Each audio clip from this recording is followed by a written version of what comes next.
Okay, today I thought I'd tell a story that I actually wrote this story into Steve Isdall on howtohunt.com, and he read it 2 or 3 years ago, I guess. But this happened in 1983 or 4, approximately. So I'd have been, well, I was married. I know I was married at the time, that's right. So I think I got married when I was 21, if I remember right.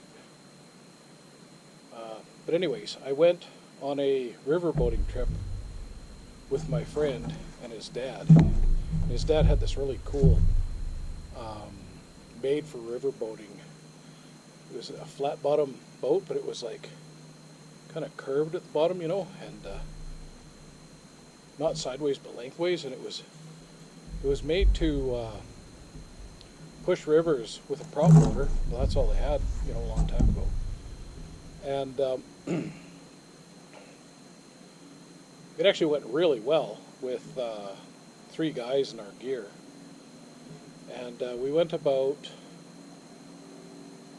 8 to 10 kilometers, I'm guessing, down the Peace River from Taylor, BC. And there was an area where the river kind of ran along the, I guess it would be the west side of the river. I believe that's correct. And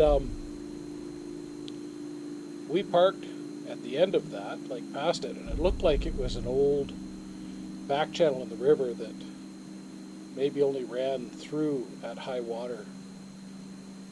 And the island was quite a sizable island. I'll bet you that island had to be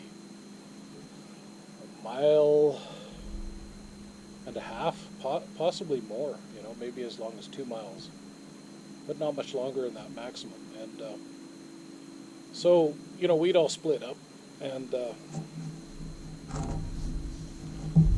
I hiked up this game trail on this island. And it was, you know, September, hunting season, but a warm day, and warm for hunting, that's for darn sure. And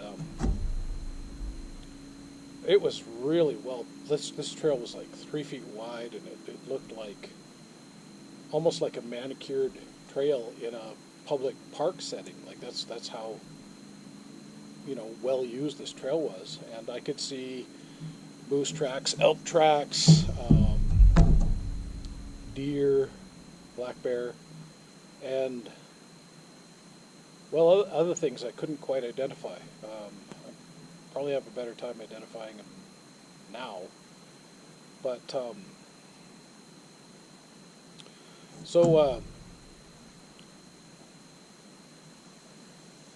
just to kind of keep things straight, when I lived there at that time, I was doing recovery, and I was staying clean and sober off everything,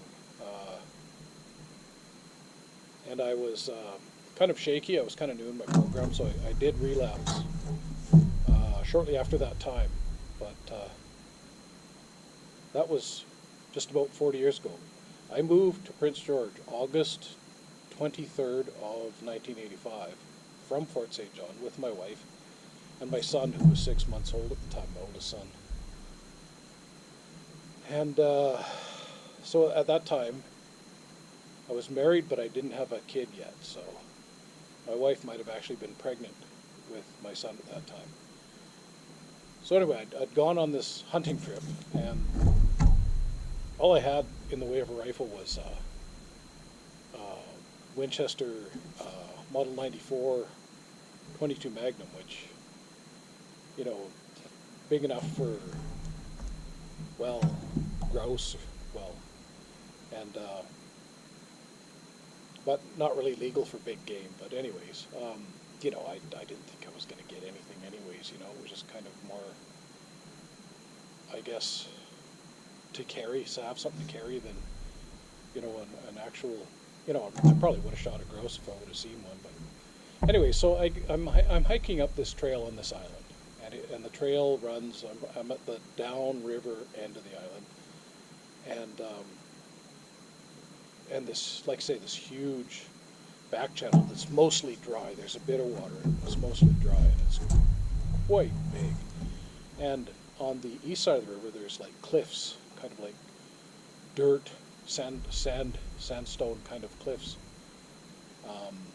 that go to the top, and then there's trees and forest up there. But anyways, so I'm hiking up this island, and I get about, I'd say about 200 yards up this trail, and you know, the brush is starting to get thicker, it's starting to close in a bit on the trail, but it's still a very well used trail, and something is snapping branches in a thick bush. There's like there's a bunch of deadfall there, and there's a whole bunch of willows, you know, like broom handle size, and something snapping branches in there, and what the hell is doing that? Because, you know, like, animals don't snap branches.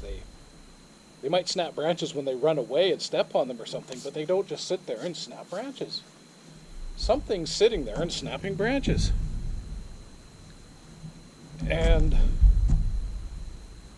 so, I don't know, I had this feeling that somebody was there. So I spoke aloud and I said, who's there? And they didn't answer, they just kept snapping branches. And I said, who's there? Show yourself. And I got this answer, I got this reply. But it wasn't spoken word. I heard it in my head, I didn't hear it with my ears. And it said very clearly, it was a woman's voice, I'm afraid you'll shoot me. I said, well, I spoke aloud again, because I'm, you know, that's how I communicate, you know.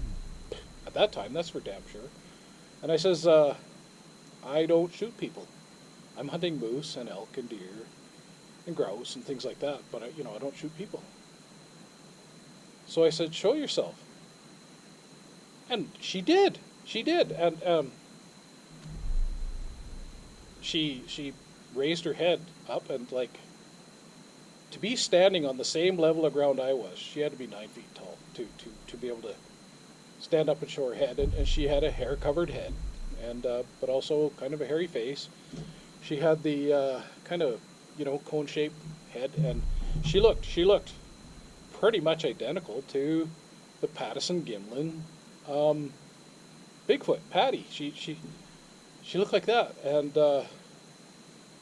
I was kind of stunned, you know. She had big black eyes, and I don't remember any color in her eyes, but I saw her from only, I don't know, 20, 25 feet maximum. You know, it was pretty close.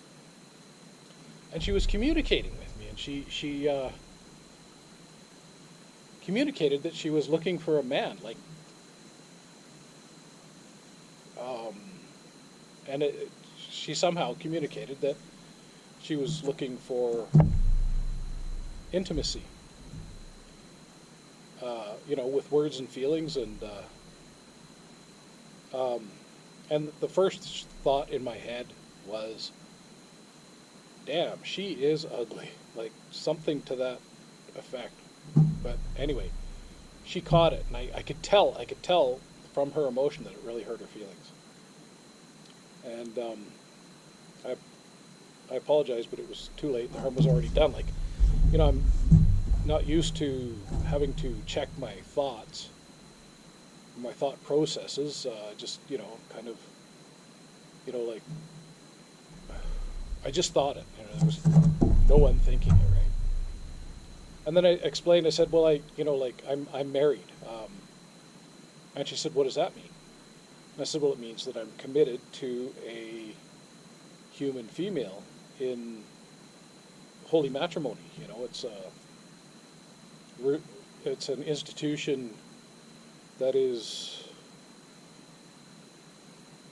as far as I understand, sanctioned by God. Like, this is, you know, and I'm not to deviate from my relationship with that woman who I married on a sexual level ever. And anyways, went back and forth a little more, but anyways, I decided that it was time for me to leave, and I guess she had to go. And so I started walking down the trail, and I could feel the memory slipping away from me as I was walking down the trail. And I thought, it was like when I got 35 to 40 feet away from her, the memory of that happened was starting to fade. So I was like, what the hell just happened? Like, I was talking to somebody, and then, so I walked back to, and then I could remember again. And I thought, well, that's really weird. That is really weird. It was like there was this sphere of influence, if you will, that, like within that sphere, I could communicate with this other entity, but as soon as I left that sphere, I was not supposed to remember the conversation. But having going back and kind of like forcing myself to remember, like, yeah, that really happened, and there was no more tree snapping or any of that, and then I walked back down the island, and I met up with my friend, and I took him back. I said, there's something in the bush up here. Like, I said, you got to see this. Like, you got to hear the story, because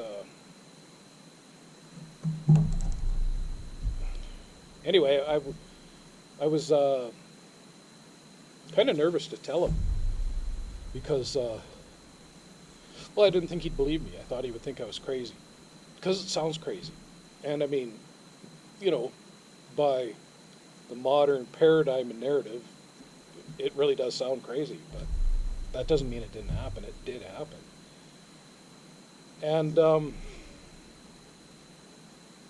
anyways, we finished off our day hunting downriver, and well, I guess, yeah, there was 4 of us there. That's right, I forgot about that. My buddy's brother-in-law was there too, and he was shooting at a black bear that was running up those steep cliffs to get away, and somehow he missed. This guy was a crack shot. I don't know how the hell he missed. But anyways, this black bear was running up the hill, and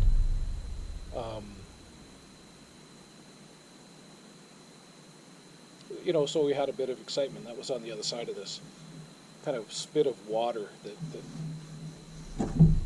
forked up into this dry backwater, if you will. It was largely dry. It was like a big, large gravel expanse where water had been at one time, but just wasn't.